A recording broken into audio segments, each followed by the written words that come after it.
And it's BBOR Black Box Online Radio, coming to you from West Virginia. BlackBoxNid88 on Instagram for the bonus podcast. And hello, everybody. My name is Ned DeHaan, and welcome to BBOR.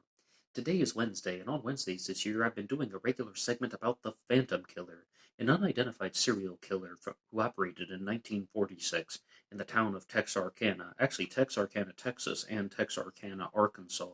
And yes, the Phantom Killer remains unidentified to this day. And as promised, I will be discussing the book Lone Wolf Gonzalez, Texas Ranger by Brownson Mulch, and I wanted to pay specific attention to his chapter on the Phantom Killer. Now, the Phantom Killer is, of course, an unidentified serial killer, but where are the truths and where are the fictions? Because I think what really strikes people about this particular mystery is that the Phantom Killer had such a short reign of terror, operating from February 22nd to May 3rd of 1946, and that's it. 10 weeks, 2.5 months? What on earth is going on? Well, let's look at some of the comments made by Brownson Mulch in the book.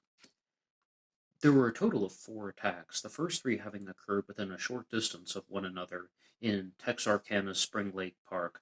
That recreational spot just off of the heavily traveled Highway 67 ran across St. Louis Little Rock and Texarkana on the southwest side through Naples, Greenville, Dallas, and San Angelo to Alpine and Marfa. Now, the Phantom Killer's first attack was on February 22nd of 1946, where he beat Jimmy Hollis and Mary Jean LaRae.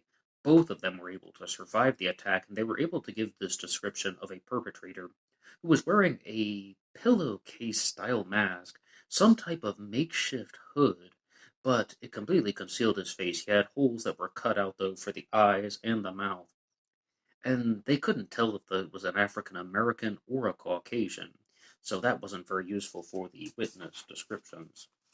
But to continue, the first attack came on the night of February 22nd on a lover's lane, a popular resort for dating couples adjacent to Spring Lake Park.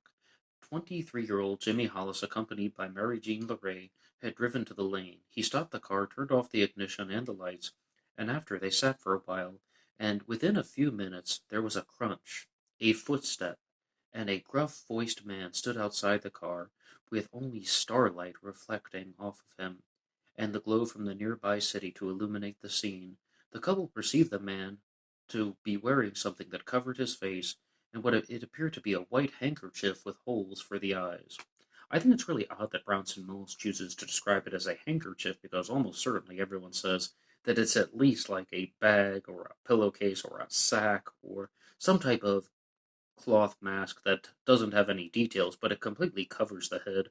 When I think of a handkerchief, I just think of like a bandana that would be going across the face. He turned on a flashlight and partially blinded them. He was brandishing a pistol and ordered them to get out of the car. Then he commanded Hollis to loosen his belt and drop his trousers, which he did. Now, this is something that I think is very odd because you can view that in 2 particular ways. Was that a gesture that was meant to be a sexual insinuation, or was that just simply a humiliation or a power-tripping move that was made by the killer? I think that it could go either way. The victim fell to the ground as if he were dead. Then the Phantom Killer struck Jimmy Hollis in the skull, severing his neck vertebrae, and that's actually the first time I've ever heard that particular detail. If you read up on the Phantom Killer mystery, you'll find that most people say that Jimmy Hollis had skull fractures. This is the first time I've read that he had a fractured vertebrae. The assailant kicked Jimmy Hollis and then turned his attention to Mary Jean LaRae. He ordered her to run up the road, which she did on command, and her flight was believed to satisfy a sexual urge. And then the Phantom Killer ran after her and then quickly overtook her. This is not unheard of with serial killers, actually. I know it sounds crazy, but a serial killer telling somebody to run first. And the first one that comes to mind is Robert Christian Hansen, the butcher baker, a serial killer from Anchorage, Alaska, although he was born in Pocahontas, Iowa. And what he did was, I shouldn't say that he was from Pocahontas, Iowa. I don't remember where he's born, but beside the point. But he would even let people loose and hunt them for sport with a Ruger Mini 14 rifle. This is very predictable behavior for certain serial killers. But then, yes, Mary Jean LaRae is sexually assaulted and she is attacked. But Both of the victims were able to survive. That's very important because it's because of these witness descriptions that are given by Hollis and LaRae that we're even able to think about a phantom killer to this day. Hollis was picked up and both were hospitalized. When he regained consciousness, he was questioned about the description of the man, and there was a big variance with Mary Jean LaRae's description. He thought that the man was white while she thought that he was black. They could give no physical details. Mary Jean LaRae said his voice sounded like that of a Negro, but she couldn't be sure. Was he wearing gloves? Neither could say. How tall was he? Neither could say. Very important details that have been lost. And you have to recognize that Mary Jean LaRae and Jimmy Hollis weren't trying to memorize the details of the attacker. They were being beaten and assaulted. It's absolutely expectable, but a lot of that stuff could have perhaps solved the case if only they could have provided more details. Terror seized the residents of Texarkana after the second assault. Later, the national press came in on the cases. It was reported that each of the attacks occurred at intervals precisely 3 weeks to the day following the previous one. Well, that's ridiculous. I mean, let's look here. On the night of March 24th, Richard Griffin, 29, and Polly Ann Moore, 17, drove to the Spring Lake Park. And, I mean, March 24th to February 22nd, February 22nd to March 24th. Is that really 3 weeks? That sounds like a little bit more than 3 weeks. So I really think it's odd that that's just right together in one paragraph. But here's the most important discrepancy between this book here about Lone Wolf Gonzalez and the Phantom Killer chapter, as opposed to the other sources. It says that Richard Griffin and Polly Ann Moore are attacked on the 24th of March, right? With a 38 caliber pistol. Two 38 caliber bullets had killed each of them. In almost every other source, you will read that Polly Ann Moore and Richard Griffin were killed with a 32 caliber. And this will be very important because that's one of the few pieces of evidence that can actually link together the crime scenes. Because the next victims, Betty Jo Booker and Paul Martin, will also be killed with a 32 caliber. In most of the sources that have been made available to the general public, that's the narrative that we've been presented. So this whole thing about how it's a 38, as stated in this book, I think that actually might be a mistake. The newspaper spread through Texarkana like a racing prairie fire, and it was then that the general public became fully aware of the first incident and questions were raised. I think it's very important with all of these major true crime cases, Jack the Ripper, the Zodiac Killer, the Phantom Killer. It's after the second crime that the media becomes involved. Have you noticed that? It was asked whether Richard Griffin and Polly Ann Moore would have gone to the spot where they had known that Jimmy Hollis and Mrs. LaRae had been attacked. Some citizens suggested that they would not, and that their lack of knowledge played a part in their becoming victims. I don't really believe that, and the reason why is because, to jump ahead a little bit, the Phantom Killer is going to strike again and go after Betty Jo Booker and Paul Martin. And they knew by that time that there was a Phantom Killer around, and they still voluntarily went to a secluded area. But that attack occurred, the attack on Betty Jo Booker and Paul Martin occurred on April 14th.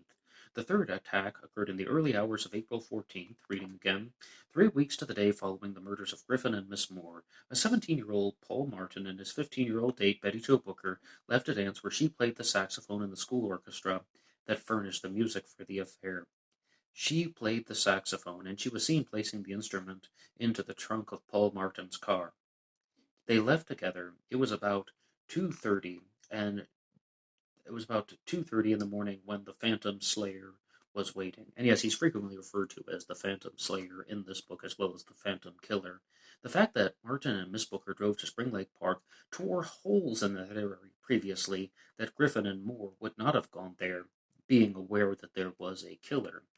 But Paul Martin and Betty Jo Booker did know that Mary Jean LaRae and Jimmy Hollis had also been attacked, and that there was this hooded perpetrator on the loose. Yet they went to the Lover's Lane and they parked the car. That question agonized people as to why they did this. But there's also this not exactly rumor, but there's this commonly held belief that Betty Jo Booker and Paul Martin were not intimately involved, that this was just a friendly encounter. So that also begs the question about why they're going to this secluded lover's lane. The following morning, a passing couple, Mr. and Mrs. G.H. Weaver, were aghast to find Paul Martin's blood-soaked body lying beside the road, and again hundreds of townspeople streamed out to the area, looking for every possible clue. Miss Booker's body was not to be seen.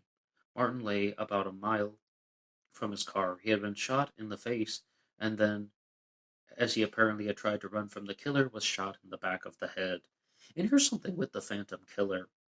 You're also noticing this. He appears to be playing games with the victims. I mean, I think this is pure hunting victims for sport, quite like some other serial killers, but it really isn't only about committing the murders. There's this element of not only sadism, but also manipulation with the Phantom Killer. This time, the Texas Rangers called in. Take a guess. Who am I going to say? The Texas Rangers called in Lone Wolf Gonzalez, this guy here, of course, because that's the book that I'm reading right now. The Texas Rangers called in Lone Wolf Gonzalez, and he was placed in charge of the investigative process, and it was hampered by the lack of clues, those telltale bits of evidence that were swept away by the crowds of visitors and the murder sites. Oh my goodness, this happens all the time. I was just talking about this in regards to the Swindle murders, which occurred in 1964.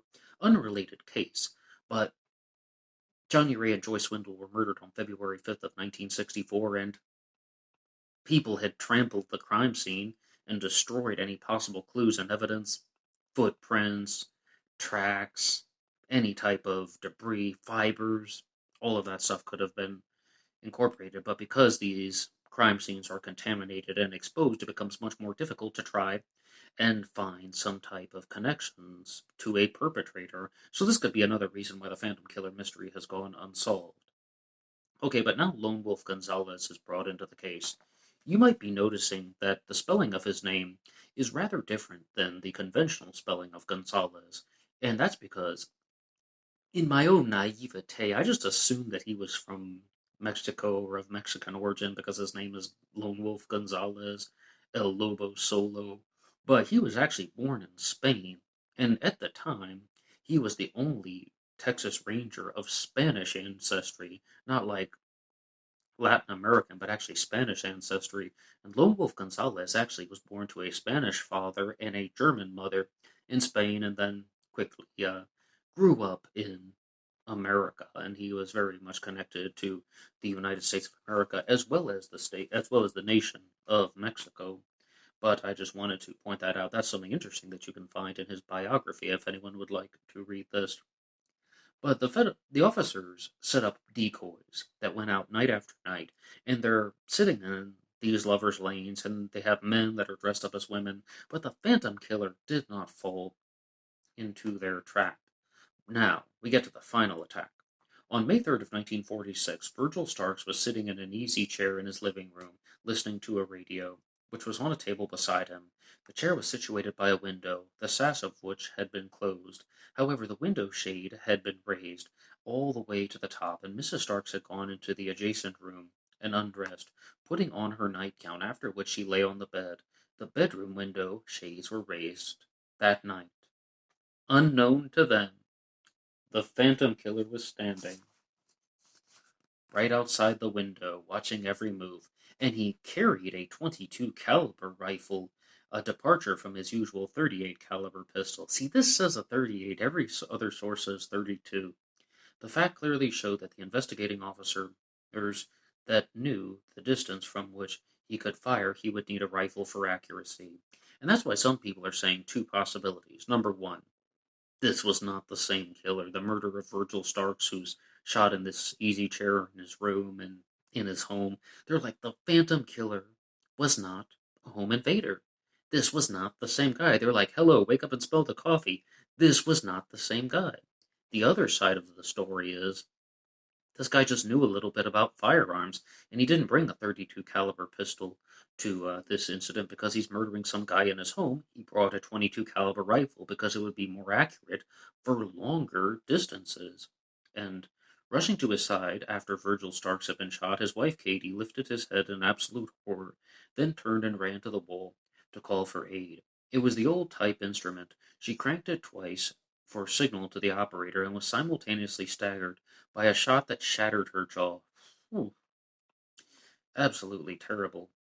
Mrs. Starks groped her way into the bathroom, and then into the bedroom, and into a darkened kitchen. Frantic with fear and pain, she realized that the unknown attacker was tearing at the screen of the kitchen window and opening the door to the back porch. The door was fastened. In a wild flight, she ran back through the living room, out the front door, and into the dark, not knowing what she might encounter there. She made her way to a house that was not far from their own, and Mrs. Starks continued running until she got to that place. The alarm was called in by the Miller County Sheriff's Office. But by that time, the officers, accompanied by Lone Wolf Gonzalez, reached the Starks' home, and the killer had vanished. And in the episode that I did on this channel about the murder of Virgil Starks, I believe that Katie Starks' neighbor actually fired a warning shot into the sky to scare the killer off. And I would invite you all to listen to the episodes that I've done on the Phantom Killer. As I said, this is a regular ongoing series, but including a video that I did called Full Analysis. And if you would like to support any of these efforts, you can go over to buymeacoffee.com/blackboxnet88, where there's a link to that in the description box, and feel free to have a look at all of the links, including the book Killer on a White Horse, a novel written by me, but also BlackBoxOnlineRadio on BuyMeACoffee.com allows you to contribute to the show, and anybody who makes a donation or contribution will get a shout out on Zodiac Mondays. Every Monday is Zodiac Monday here on Black Box Online Radio. Please like and subscribe. Back to the Phantom Killer and the book by Brownson Mulch about Lone Wolf Gonzalez. February 22nd to May 3rd, 1946. 71 days. That's the entirety of the Phantom Killer's activity. Why did the Phantom Killer stop?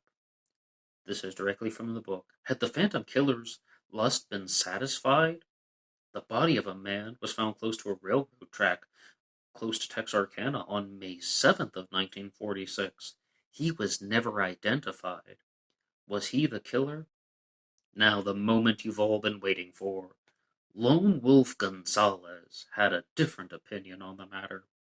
Years after this series of events, he commented that the officers had a pretty good idea as to who the perpetrator was, but they could not move in because of a lack of evidence.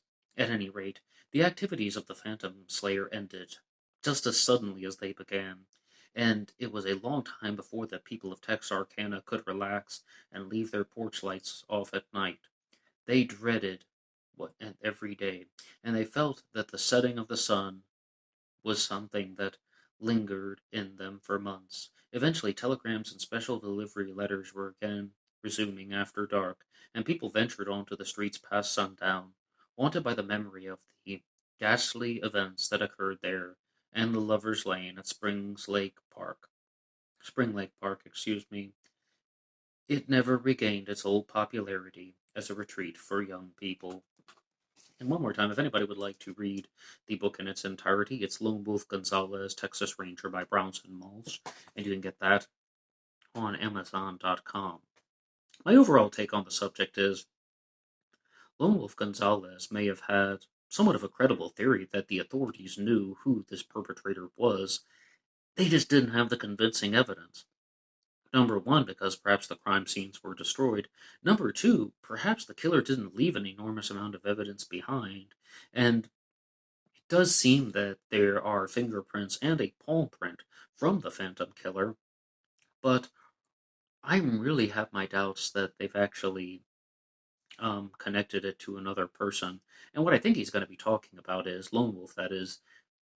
Maybe the authorities thought that it was Yule Swinney, the prime suspect, because after Yule Swinney is arrested for stealing cars, he says something famous. You want me for a lot more than stealing cars. But he's actually sent to jail for 26 years because of the auto thefts, and the Phantom Killer stopped operating. Another popular theory is that the Phantom Killer left town and did not return to Texarkana, and maybe it was this guy who died on May 7th of 1946 and put an end to things. He died. He went to jail for something else. he maybe no longer had the lust or desire to commit these crimes because he thought that it was too dangerous. Or after Katie Starks got away, he was like, whoa, I don't want to get caught, so I'm not going to do anything like that. I really can't give you an exact answer because it's an unsolved case. Can I be very honest with you guys?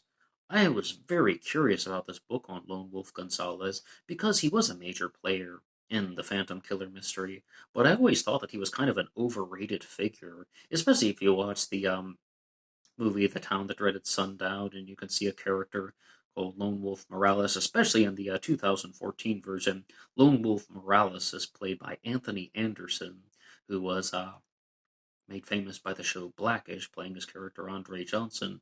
I think it made a little bit more sense because he had just gotten done playing the detective on Law and Order, a role which he has reprised, and he also had a role on Law and Order SVU as a guest star, I think. But I just thought Lone Wolf Gonzalez, the real person, was an overrated figure in the Texarkana case, mostly because the Phantom Killer was never caught. How about that?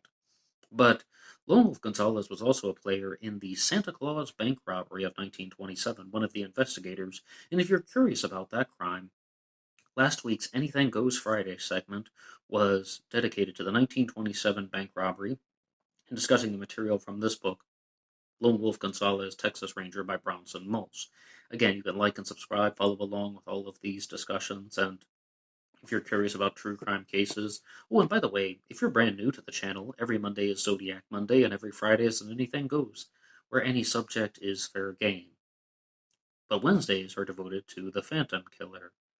Now, what really happened in Texarkana? When I was starting this series, I was just thinking, there's one killer, right?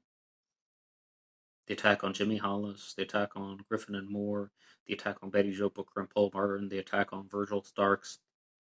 That's all the same person, right?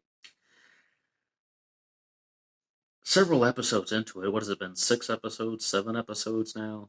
I'm starting to think that I'm not seeing a lot of connections. Different firearms. Not all the victims were shot, some were beaten. Virgil Starks was murdered in his home.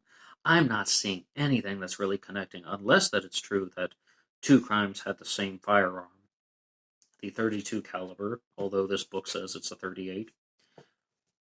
But I'm really just seeing a bunch of unconnected crimes that may be linked together. But what do you think about all of this? You can put your idea in the comment section down below. Anybody can write the show at BlackBoxOnlineRadio at AOL.com. You can also get me on Facebook. My personal Facebook is in the description box. And there is always BlackBoxNed88 on Instagram.